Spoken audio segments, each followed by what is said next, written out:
meu nome é Samuel Fazendeiro, sou professor de Psicologia do curso da FANS.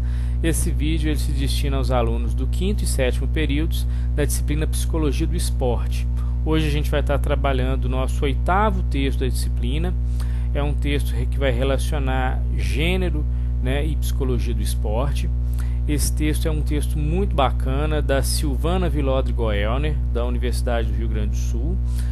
História das mulheres no esporte, o gênero como categoria analítica. Esse texto foi previamente disponibilizado para vocês no primeiro dia de aula.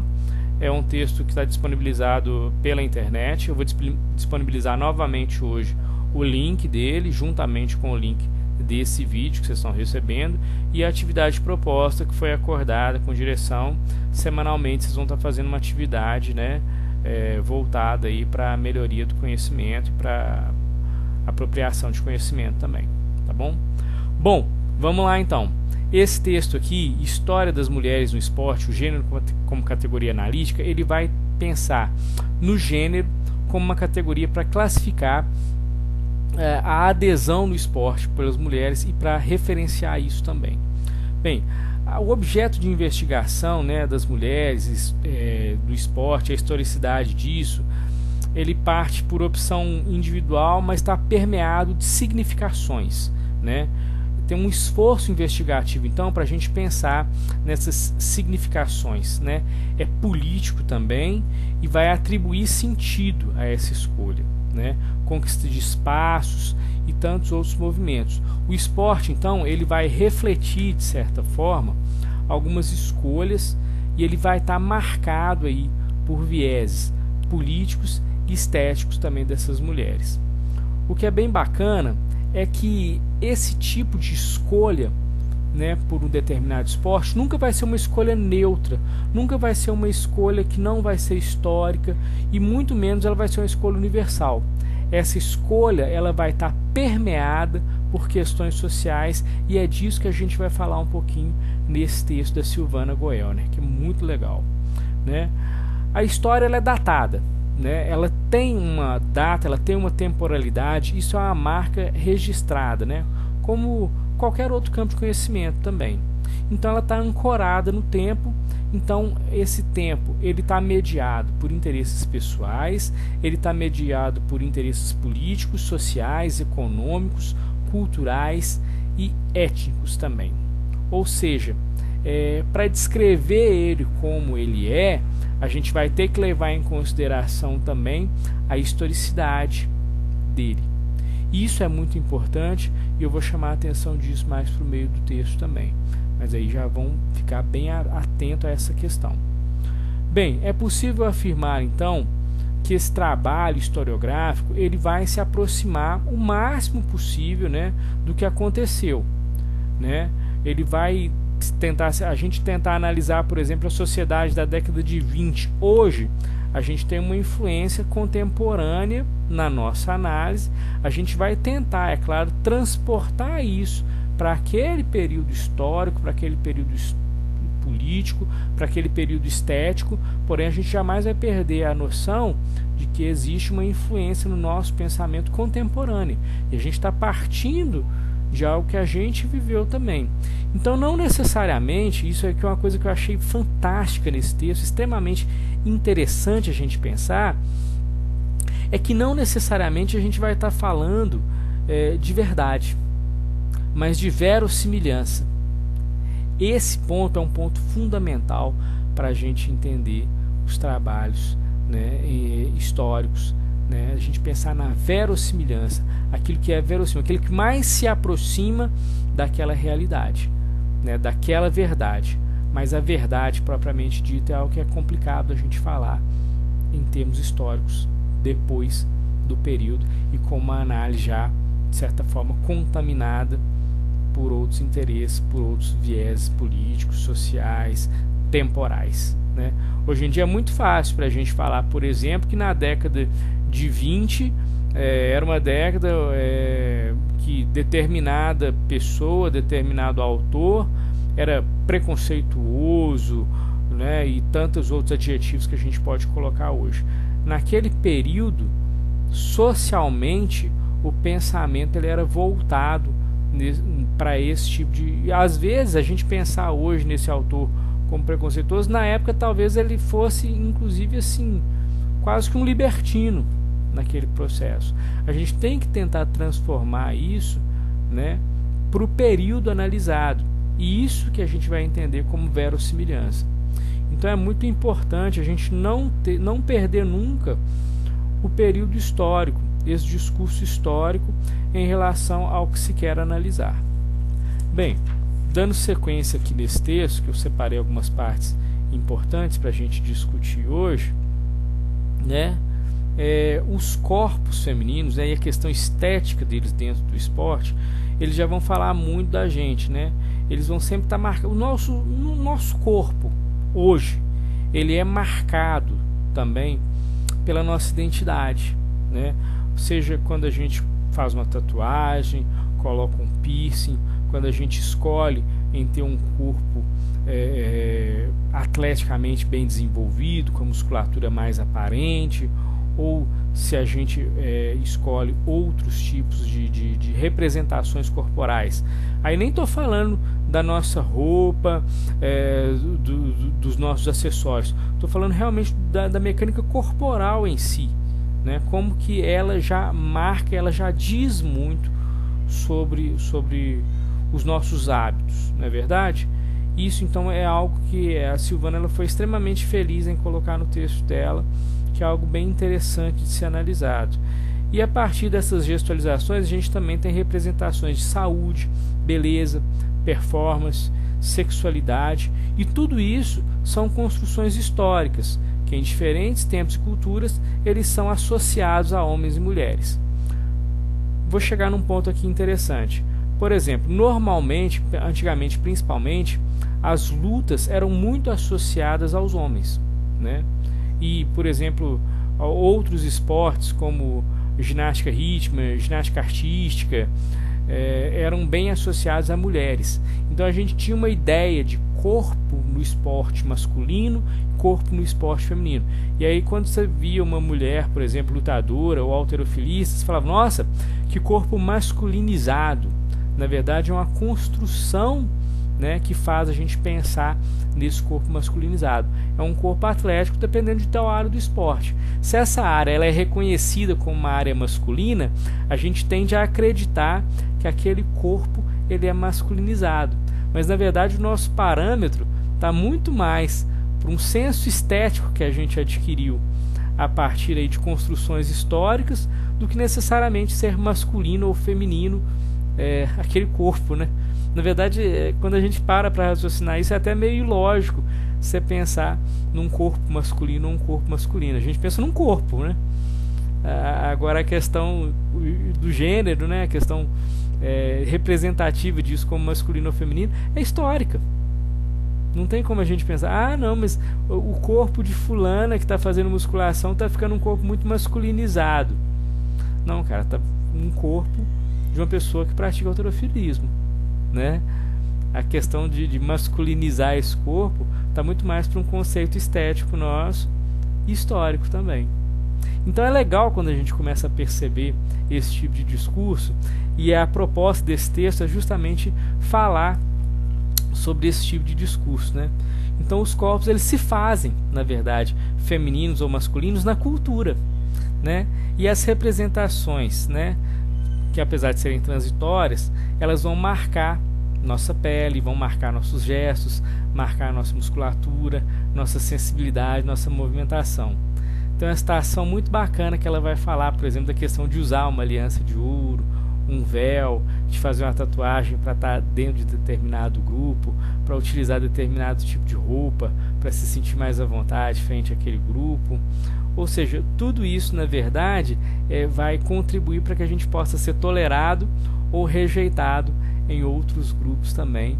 Então isso faz parte da estética corporal, e o esporte também ele vai estar inserido nessa estética corporal. E quando a gente começa a sacar um pouco mais sobre isso e a entender como que tem uma relação, né, entre gênero e esporte, isso já permite a gente pensar no nosso próprio preconceito e como que a gente pode fazer para perder um pouco disso, não é verdade?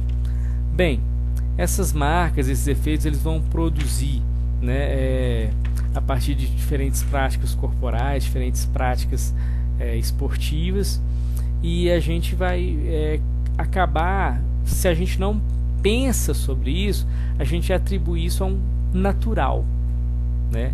Não, é natural que determinada orientação sexual, determinada orientação de gênero, ela esteja ligada a determinado corpo, determinada prática esportiva, porque isso já né, da pessoa. Só que não, na verdade, a gente que associa isso para uma questão nossa.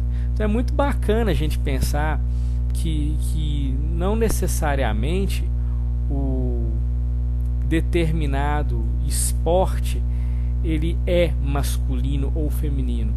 Nós, socialmente, historicamente, que pensamos nisso, e a partir desses conceitos a gente coloca.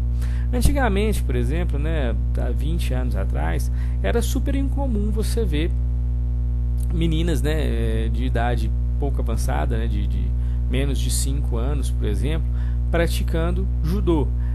Nas escolinhas era bem comum a gente ver judô para os meninos e balé para as meninas, ou jazz para as meninas. Hoje já está mudando bastante.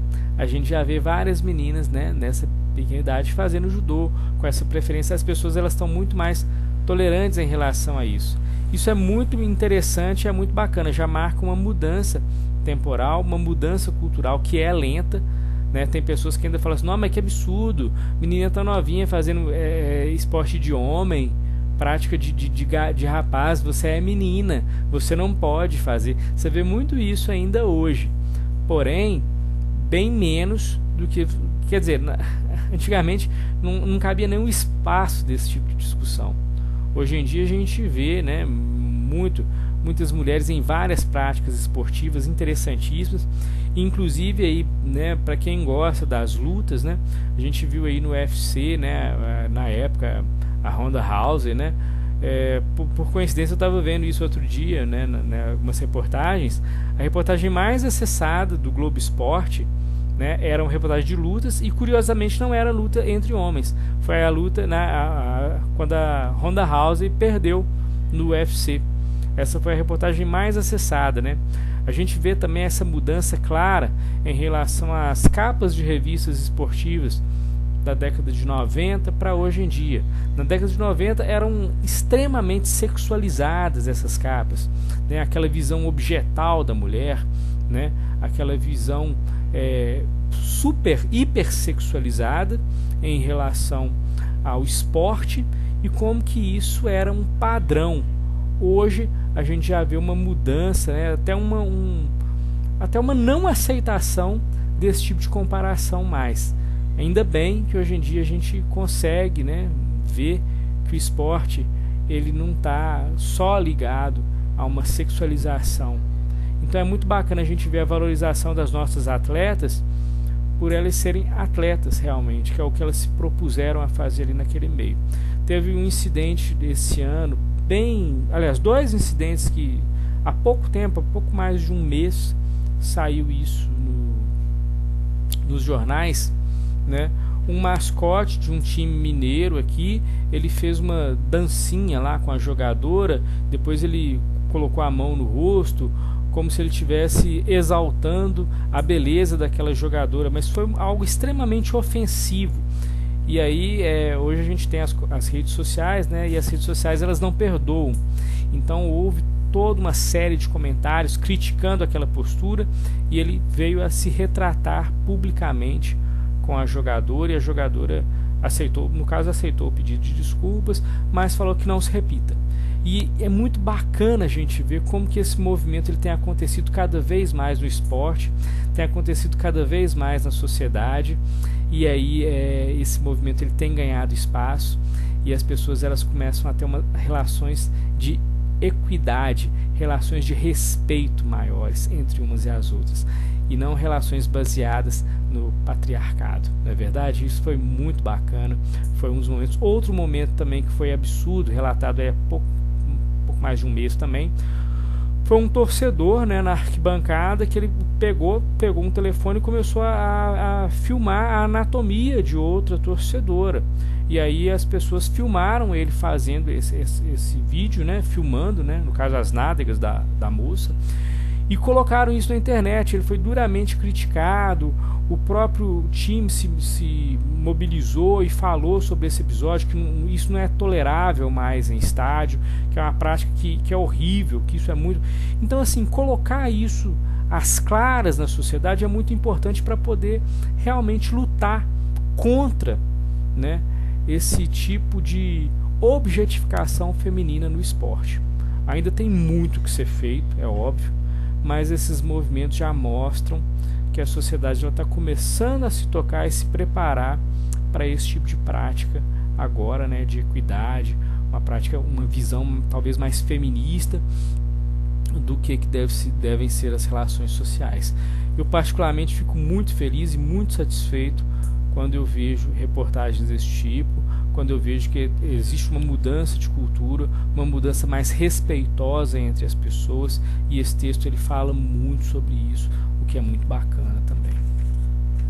Bem, ademais aqui ela vai falar do pensamento do corpo, né, da ruptura com a percepção dessa base natural, biológica dada do corpo, né, no qual os comportamentos são colocados, né? Na verdade, não é comportamento de menina e comportamento de menino, biologicamente falando. Esse comportamento ele é socialmente atribuído a meninas e a meninos, e a gente faz questão, né, que sejam colocados dessa forma, né? A gente não, né? Graças a Deus, acho que nós da psicologia estamos longe de pensar nisso, ainda bem, né? Mas socialmente ainda tem muitas pessoas que consideram papel de homem, papel de mulher. A gente esquece a majoritariedade, que é ser humano, e o ser humano ele faz escolhas, e com as escolhas ele se avê com as próprias escolhas, né? E não ele é obrigado a escolher fazer balé ou fazer judô para ser um rapaz ou uma moça, não é verdade? Então é muito bacana, né? O corpo, não é o corpo em si então que vai definir uma modalidade esportiva. A modalidade esportiva, com adaptações, ela pode ser desenvolvida por qualquer pessoa, né? É possível que homens dancem balé e dancem muito bem balé. É possível que mulheres estejam no UFC, como já foi provado, e o façam muito bem, como no futebol também e tantos outros esportes. Vale uma escolha, vale uma dedicação e vale também um respeito em relação às adaptações necessárias, né? Eu poderia estar falando aqui de outros pontos também, acho que a gente já chegou a discutir também questões de gênero em sala, mas não é o caso aqui do texto, né? Acho que também eu não quero me alongar tanto no vídeo, basicamente eu não quero fugir muito do que já foi colocado aqui, né? Mas o esporte em si, socialmente, ele por muito tempo ele educou masculinidades e feminilidades, e hoje em dia, quando a gente começa a pensar e fazer esse tipo de análise, a gente já vê que não necessariamente a gente pode pensar no esporte exclusivamente masculino ou feminino por questões biológicas. São questões sociais que permeiam esse tipo de escolha, são questões sociais que permeiam esse tipo de julgamento. E a gente estando atento a isso, a tendência é a gente melhorar os nossos preconceitos é maior, né? A presença então, né, do campo da ciência vai demonstrar que esse conhecimento ele não é estático, ele muda. Por isso a questão temporal que a gente falou no começo do texto, que eu falei que ia retomar novamente, né? E constantemente a gente vai ver as relações de poder com interesses ocultos em esportes, em comportamentos sociais. E isso é bacana a gente pensar e a gente ter sempre em mente que existem relações de poder, relações políticas, relações estéticas, relações biológicas que estão sendo colocadas para moldar indivíduos. Bem, no mais, então, eu queria agradecer a todos vocês, né, por assistirem o vídeo. Mais uma vez, eu vou disponibilizar novamente esse link. Peço que vocês façam uma nova leitura após o vídeo para a gente ter novas ideias, conversar mais sobre. Estou à disposição em todos os canais, né, que a gente já falou aqui, YouTube, WhatsApp, telefone pessoal, e-mail pessoal. Vocês podem mandar dúvidas, questionamentos para a gente continuar essas discussões. Se for necessário, a gente grava novamente outros vídeos com as dúvidas, falando sobre isso. No mais, muito obrigado, bons estudos e um cordial abraço a todos.